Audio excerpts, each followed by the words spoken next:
Hindi po nagsabi sa amin si Nestor. Hindi namin malalaman ang nangyari kay Joshua. Please don't feel betrayed by Nestor, ha? Talagang genuine naman ang concern niya sa pamilya ninyo. Tsaka kami lang naman ang nakaalam eh. And we're your family.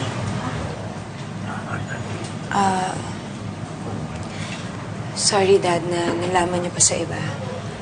Naisip ko kasi na hindi na siguro kailangan sabihin dahil wala naman nangyaring masama. You're lucky. Very lucky. Pero ayaw ko naman iasa sa swerte ang buhay ng apo ko. Ano pong ibig niyo sabihin? We want to take Joshua home with us.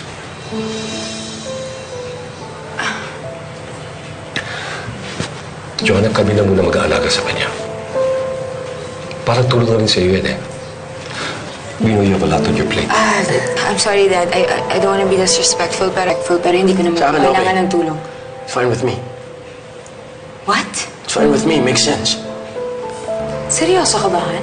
Yes, son. Very. Look, Dad has a point.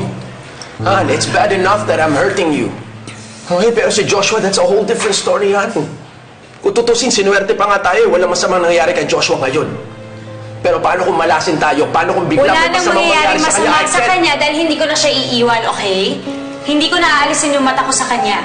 Joanna, try to be practical. Dad, kung practical na solusyon lang naman yung pipiliin natin, matagal na kaming wala ni TJ. Hindi ko naman ginagawa to para sa sarili ko. Ginagawa ko to para sa mag-ama ko.